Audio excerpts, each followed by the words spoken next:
What's going on, Badger Nation? Welcome to the PPC Den Podcast, the world's first and longest running show all about Amazon advertising to make your Amazon PPC life a little bit easier and a little bit more profitable. Today on the show, I go back to 2018, a time where I took out a whiteboard and I wrote 4 letters on it, RPSB, Research, Peel, Stick, and Block, which is a way of describing search term movement and how to rely on research-based campaigns to fuel the discovery of your product on Amazon. This concept, I think, has evolved over time to search term graduation. And today we're going to revisit that 2018 and we're going to update and modernize it. This was one of our most popular pieces of content. Currently, it has about 6,000 views on YouTube when you tap into the podcast audience as well. I cannot fathom walking into a room talking to 10,000, 11,000 people about this topic. So I just want to say thank you so much for riding the Amazon PPC wave with me and everyone here at Ad Badger. It's an absolute pleasure. We're going to update this concept. So if you're interested in campaign structure, search term movement, and getting the most out of the different targeting types that Amazon has available to you, I talked to Clément, who is the team lead for services here at Ad Badger Search Scientists. Have a good one, and I'll see you inside the episode. I've launched campaigns and picked keywords. I've got my bids, set placements too. And bad mistakes, I've made a few. I've had my share of wrong keywords, but I've come through. We are the PPC Den, my friends, and we'll keep up the rising to the end. You two are the PPC Den. We talk about Amazon. No time for manicures, 'cause we fix the gambits of the world. Clément, I know that the French, every time I go to France, people are very fashionable, and you don't really see people wearing baseball hats. Does it hurt right now to wear a baseball hat? Yeah, you saw me put it on just before you hit record. It does not hurt. I think of myself as I'm in US mode right now, so You're in US mode. yeah. Nice. Does anyone ever play baseball in France? No, I don't even Never. think we have a baseball field, right? Don't even have a field. What sports did you play growing up? I play, so team sport, right? I played Teams, yeah. basketball and now I'm playing rugby. Okay. One of the most famous best basketball players right now is French. Victor Wembanyama. I mispronounced that for sure. Okay. Wemby. And I'm not following that up every month, but I do enjoy it. Like the first thing I did when I went to the US is go to watch an NBA game. Oh, really? Who did you see? You know what? I got lucky enough to be present when they removed the jersey of Shaquille O'Neal. So Wow. and they were gifting jerseys to everyone. Get out. They call that retiring the number. So like nobody, whatever number he was, no one else can be that number on the 34. team anymore. Yeah. Yeah. Orlando Magic? Well, Lakers? Lakers, yes. So it went Magic, Miami, Lakers. They retired in LA. Amazing. Speaking about retiring things, we wanted to revisit an old piece of content that I made way back in 2018. 2018. Can you believe it? I'm going to pull it up on screen here real fast and we can look at this. This is an old piece of content. This is from our old office that we had here in Austin. I call the video "The Best Way to Manage Amazon PPC Keywords." In this video, Michael describes the research, peel, stick, and block method, a great way to find positive and negative keywords. Great practice for Amazon PPC beginners. Almost 6,000 views. This is an OG piece of content here. You can see I got the whiteboard out, drawn on the whiteboard, throwback to my teacher days. What were you doing in 2018? What was I doing? Getting my second daughters. Got my Yeah. first one, then the second one. That's the one thing that sticks out most in 2018. And then, I don't know. I was doing PPC. It's a blur, yeah. Yeah. So with this whole concept, I sort of wrote on this board, the goal of research, peel, stick, and block was to find long tail keywords, Amazon redundancy check, the best Amazon keyword research where it uses your own data. And then I wrote real data, real data, real data 3 times, that it allows you to get in the arena, get your data, amplify what's working, and create a campaign structure that is smooth and efficient. So research, peel, stick, and block was the concept. And, I'll just break down the concept here. The research was like an auto campaign, and then you peel out the very best terms, and then you stick them into a manual targeting, and then you blog it from the auto. This will be the second time that this concept has been revisited on the show. Introduced in 2018, talked about it in 2020, and now we're revisiting it again in 2025. How does it feel to dust off this whole concept? Yeah, it feels great. I mean, basics are good, but they could evolve, and Amazon is an ever-evolving platform, so we need to stay on our toes.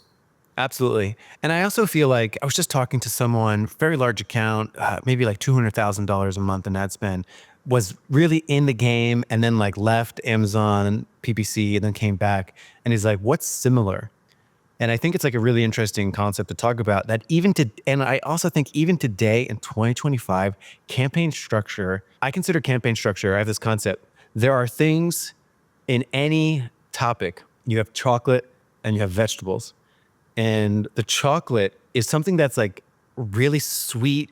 It's simple. It's easy to understand. It makes sense on paper. You look at it, you're like, oh yeah, that makes sense. And I think like the chocolate for Amazon campaign structure is segment your campaigns, put all your keywords, triple an exact campaign, broad campaign, phrase campaign, have an auto campaign, call it a day. That's your campaign structure, done. And I feel like that's like the chocolate of campaign structure. But the vegetable is like a huge list of like, well, how many products do you have? What is the data telling you? Like, maybe you segmented too far, maybe you didn't segment enough, like all this different stuff. Real true campaign structure is like waking up at 5 a.m., going to the gym before your spouse is awake. That is like campaign structure is like tricky. And this like research, peel, stick, and block thing in 2018 was a way to it was a way of chocolatizing the vegetable, I thought.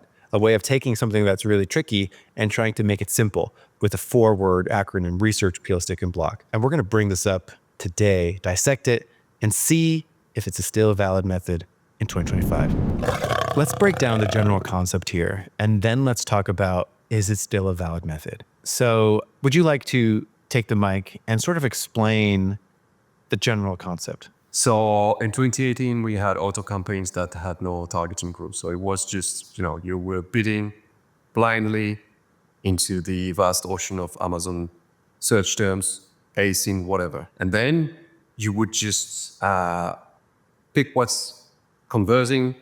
And the really old days, you would promote it to a broad, then from the broad, you would promote it to a phrase, and from the phrase to an exact. That's really old school. And that would be the general concept. You were not going to use any research tool, but you would use your auto to do the research for you. So that was a time where CPCs were low, when the competition was low as well. So you don't really need it to save money. You wouldn't burn through your ad budget in a day. It was good, right? So that was the general concept. Yeah, and then the other thing too is that because you had one bid for your auto campaign, the concept was you pay one bid, and the benefit of that is you get a lot of this research happening. So like you're finding all these different search terms, and because you're paying one bid, that's the average of the good search terms and the bad search terms. So then when you would peel it out and stick it somewhere else and then block it from the auto, you're basically saying this keyword is worth a $2 bid because of its performance. So I'm going to pluck it out of my auto, put into a manual, bid what that keyword is worth, and then do some negative keyword sculpting to negate it from the auto and have it show up only in your manual exact, for example. And this has changed over time. I actually think a better name for this concept, and the concept is alive and well, as we'll talk about, but I actually think a better name for this is actually search term graduation, sort of the act of moving search terms from something more loose or broad into something tighter. So like, let's talk about search term graduation is what I would say is a more relevant in 2025 concept. That's what I'll say. You know, anything else on the sort of the recap? I missed those simple low CPC days. And man, I kid you not, even today, every once in a while, I'll open up an account and I don't know what the deal is. Like they're flying under the radar. Nobody discovered the niche. Like the competition's incredibly low. And man, they got like 70 cents average CPCs for years. And I'm just like, wow. Wow. If you want to go and do a trip back in the past, you would need to jump on these new marketplaces that are opening up in Europe. Right. And then because nobody takes the time to advertise there, you will get no CPCs. But I don't think that's going to last like, Poland, Sweden, even Belgium, which is slightly more mature. They're still getting pretty tiny CPCs. That's some vegetables for sure. Yeah. Go register your company in another place and like set it up and like figure out how to ship your inventory, all this stuff. That's some vegetables for sure. But yeah, like Americans going out to Canada. I think I saw something, it's been in the news. Should America acquire Canada as its 51st state? And it was like how Canada would rank as a state compared to all the other states. I think, what is it like California is like, has a bigger economy than many countries. So like Canada would be like, I don't know, the 4th or 5th largest US state. So they wouldn't even be the entire country of Canada. I always say like people that expand to Canada, it's like you've gained another Texas. So it's like Texas, most sales are happening in like California, Texas, Florida, New York. So it's like you jump into Canada and now you have another one of those, which is cool. That's a little chocolate, I guess. Yeah, we're just going to update with the 2025 refresh. And I think we could start by asking ourselves, is it still a valid method? Yes. And what's your answer? Well, I'd say it's a valid to do to stay on the top of the trends, to make sure that you have those very long tail keywords locked in. It's definitely not a good way to do research anymore, keyword research, right? Because you want to be proactively doing that. There's something I like to say that I always build like never keyword list. So whenever I launch new campaigns or when I audit a new account, when I create campaigns for a new product, I do a lot of research, right? Everyone does that. Now, you don't want to blast money on Amazon. That's too expensive. You want to be laser focused with targeted. So you do your research. And when you find some keywords and you can identify single keywords that you would never want to web 3 or 4, you build your never keyword list. And those would go in every campaign that are non-exact on a negative phrase. So yeah, you want to be very careful because that's very powerful. But man, that saves so much cash. Right. So my answer to the question is research, peel, stick, and block a valid method. I would say there are definitely pieces of it that are still valid. Ultimately, unfortunately, like many things on Amazon, I would say the answer is it depends. So let's talk about that first reason why it depends and how this has evolved, which is, you said it, CPCs have grown a lot. So because of that, doing only this can be expensive. So like if your auto campaign is like, multi-dollar CPC, you might want to, skip over some of that testing and just be like, well, I want to rank for this keyword. I want to bid on this keyword specifically. I've done my research, and there's lots of ways to do research with tools. Say that for another episode, but like you're doing research with other tools and you're like, I want to get on this keyword, this keyword, this keyword. And then it makes the auto serving as a intense research function sort of reduced, where now you're just like, I'm gonna use this as sort of like long tail. I'm gonna use this as like, there's no way of getting around it. Auto is discovery, but like you're gonna like reduce the CPCs. You're gonna have a lower ACOS target. You're going to have, put a CPC caps on there so that it doesn't run away from you. Right. And lower clicks, right? Fewer clicks as well. You don't want to blast through a lot of clicks, not just CPCs, because the Right. budget is important there.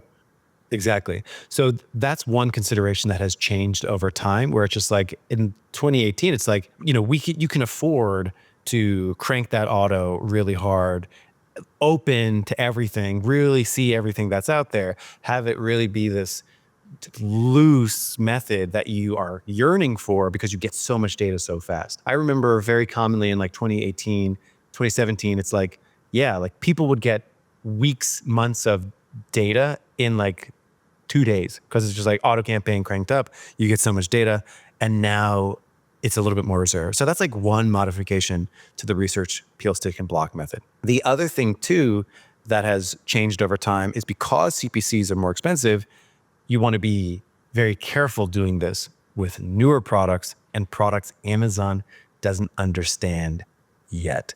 Do you want to comment on that? Yeah, right. Because, auto campaign, what does it do? First, Amazon, to understand your products, is going to rely on two things. Your listings, so it's going to scrap your listing, description, bullet points, title, all these kind of things, alternative text or your A+ content images. But then it will rely on sales data because that's the match. I think it weights that even more because we know that you're going to be able to index for keywords that are not even in your listing if you get sales for it. So, and then you're going to be able to rank on that. So new products, you don't have sales data on that. So Amazon is going to be, okay, I'm going to try things out, but then if it doesn't work, then I'm just going to forget about that. Which is, this is in the same vein of CPCs are more expensive, right? So if like Amazon doesn't understand your product, 2018, it will eventually understand it through the auto process. But these days, because it's more expensive, you want to nudge it in a direction from the onset. And again, I did an episode a couple, maybe 2-3 years ago, where you can actually see this phenomenon in action. Go create a sponsored product manual campaign, drop the product. Amazon will hit you with some suggested keywords. I just did this. So this is still valid. I just did this. We did it together in preparation for the show.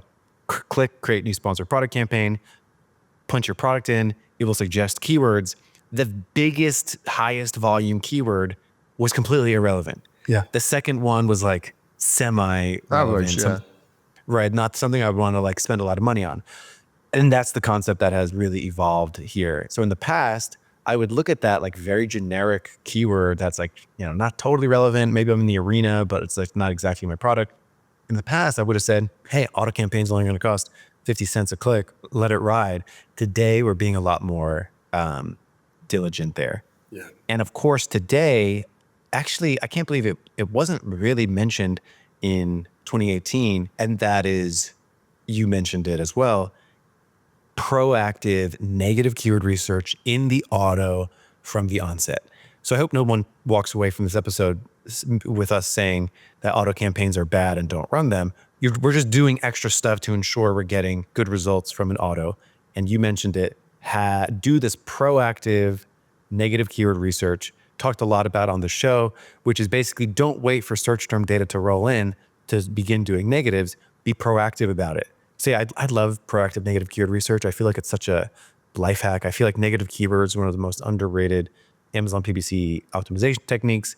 I love it. So like, let's give the good people out there of Badger Nation an example of proactive negative keyword research. Yeah, so you're doing your keyword research for men's running shoes, for example, and then you know that, okay, so you're probably using your favorite tools of choice, you're doing some reverse ASIN analysis, and then you find out that some are running ads on kids' running shoes.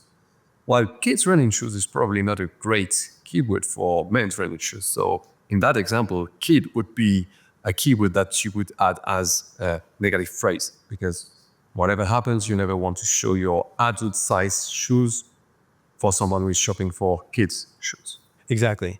And, people might think like, that's not relevant to my product. I'll never show up for that. My friends, it's so irrelevant. It'll never show up in a search term report. And I invite everyone to do this. I've been working on an episode, but basically if you look at all the impressions that your account has generated. It's like you log into Amazon, you look at the first screen you see, and it says impressions. It'll be like 10 million impressions. If you download a search term report and you look at that search term report, it'll be like 1 million impressions, meaning your search term report is only revealing like sometimes single-digit percentages of your overall impressions. So you don't know the majority of things that you appeared for. And it's just a really easy way to bring down those irrelevant impressions by being proactive about it.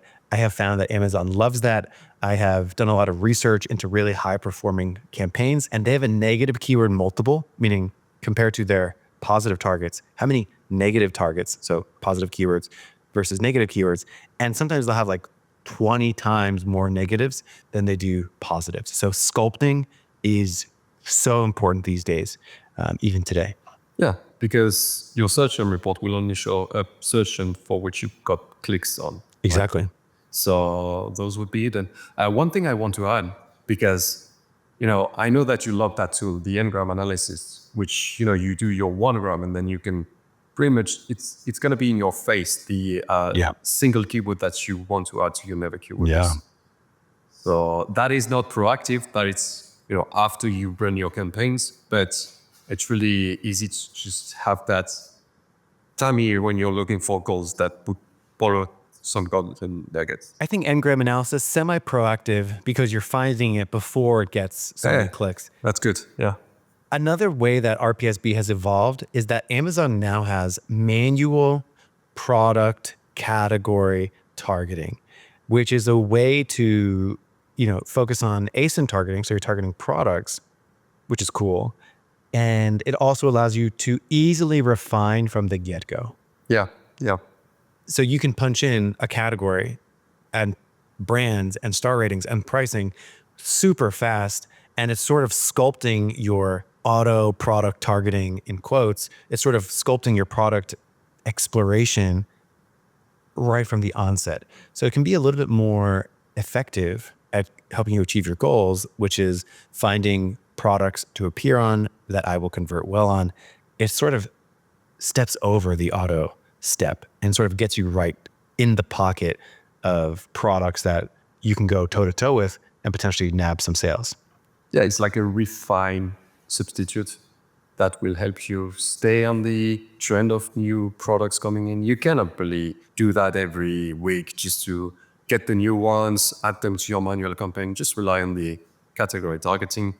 New product launches, they're usually aggressive. They usually have no reviews. So chances are you can piggyback on their ad money and make sure that you convert on them. Next topic is graduation. So I will say the whole concept of search term graduation, which is like moving things up, finding trends in your auto and moving them over to broad phrase, exact, it's absolutely still valid. But the big difference here is that you want to raise the bar on when you graduate something from one ad group to another. In the 2018, I'd say like 1 conversion. And today I would definitely say that's not enough. Where do you put that bar these days for moving something? Right. So at least 2 orders, 2 conversions. Just because 1 conversion might be an accident or somebody that just, curiosity. What time frame? Well, it would depend. You still want to have a significant amount of clicks, and that where conversion enters in play. Like I want that to be at least my average conversion. So move the slider, expand the view if you have the option. I know that using tools is a must now, just because Amazon just gives us 65 days worth of data. So just move that slider up and down, find those multiple order, search them, look at the conversion. If it's high enough, that's a strong signal for you to graduate it. Yeah. My bar is generally like 2 conversions in a month is personally my bar. So raising the bar on what gets graduated, if people want a piece of chocolate, I would say two conversions in a month. And here's the last update. And I'd probably say this is definitely not one mentioned at all in 2018, which is blocking. Should you block from the auto? Meaning you find a search term, it meets your requirements, it's great, it's converting, you put it into an exact match, Do you go and add the negative exact in the auto? Survey says You don't. that you don't. So that's definitely fallen out of practice, blocking it in the source. Personally, I've replaced it with duplicate search term analysis. So what I do instead is I will go and look at everywhere where that search term is appearing, and I will make a decision. Do I want to stop it from appearing certain places? Biggest X factor now is, of course, placements, because if it's in an auto, it might be appearing in some places. You put it in a manual, it might be appearing in other places, either intentionally or unintentionally. And those are things to consider. Yeah, and also what I like to do, you still want to nudge Amazon to look favorably towards your manual campaign. So what I do, I take my average CPC, I bump a little bit, that's to be my bid, and that will favor the new campaigns. But also, the old campaigns, they have historical data, and Amazon might still think it's the best place to show your ads. So you don't want to kill the momentum, because that could happen while the new campaign is building steam, is building relevancy. So that transition will be smoother. You will not hit your sales. They will remain at least as high. That's one thing. But also, if for whatever reason your manual campaign is running out of budget, the auto campaign, your more loose targeting campaign might act as a backup. So Right. run out of budget, you got caught and prepared. You're still showing up, and that's good. And then placement, as you mentioned. So Yeah. all that in your good.